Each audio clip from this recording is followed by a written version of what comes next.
As mental health concerns surge nationwide, GPs are under growing pressure to diagnose quickly. But some experts warned this may be fueling a rise in overdiagnosis. With brief appointments and expanding diagnostic criteria, everyday stress and normal emotional struggles risk being labeled as medical disorders. The debate is prompting fresh scrutiny on how primary care handles mental health. Treating today ordering that independent review into overdiagnosis of mental health conditions, which has led me to ask people, have we become label obsessed? Of course, one has to make the point that there are many who do suffer, but surely even you'd agree. We've now got to a point where people are using it and gaming the system, aren't they, Dino? Well, society changes. In the past, we would not necessarily have recognised ADHD, autism, and problems such as this in the same way that we do now. But I have to be honest, I think some people do use it as a way to get out of work. I do see many patients who are probably would benefit from being around people, talking to people more, engaging more in society rather than retreating from society. But having said that, there are a large number of people also who cannot engage well with society, cannot work very well. So I don't think it's fair that we label all of these people, but certainly some are finding that these labels help them get out of work and get some money into their pockets via the benefit system. GPs play a key role in mental health care, but opinions differ on whether everyday stress is being medicalized. We asked the public what they think about mental health diagnosis in primary care. Hi, what's your name? Hi, my name is Fatima. So, do you think GPs have enough time to make accurate mental health assessment?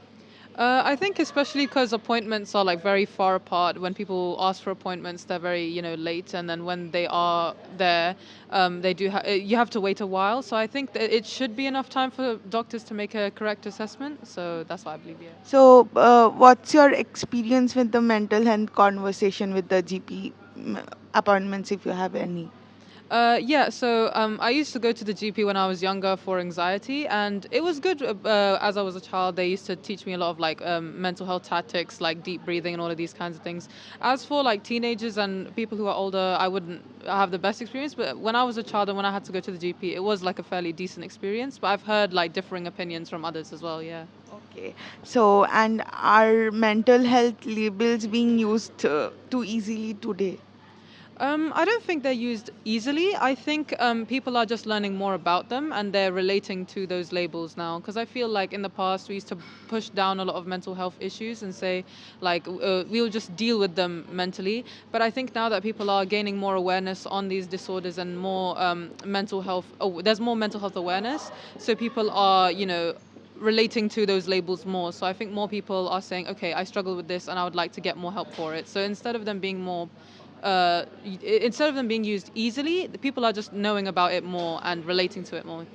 So, my last question, do you think everyday stress is becoming medicalized? That's a good question. I don't think it's being medicalized in a sense. Again, with my last point, I think it's because people are being more aware about how stress affects people. I think it's just being made more aware and it's becoming more accepting to ask for help. Instead of just suffering and, not saying anything, people are reaching out more, which is really good. What's your name? James. Okay.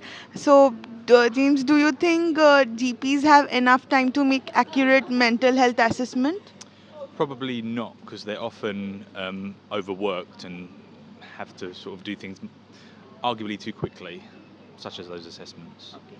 So, what's your experience with the mental health conversation in GP appointments, if you have any? No, but I know it's it's a topic of discussion across most sectors, including GPs, at universities. We speak about it, so one can only expect that it's spoken about a lot within GP circles as well. Okay. So, are mental health labels being used too easily today? I don't think so. I think it's good that it's being discussed. People are saying, mental health should be treated just like physical health, so I don't think so. Okay. So, do you think everyday stress is becoming medicalized? No, I think people are talking about it more, and I think any time you talk about something, it becomes part of a discussion. It's better for everyone. Despite concerns about overdiagnosis, many experts and patients say the real issue is unmet need, not excessive labeling. With more people willing to talk about their mental health, GPs are becoming a crucial gateway to early support, often identifying problems that might once have gone unnoticed. Rather than medicalizing ordinary stress, many argue that GPs are helping people recognize genuine struggles sooner, giving them access to care before issues escalate. In a system under pressure, the focus now is on strengthening this early intervention while ensuring everyone receives the time and support they deserve.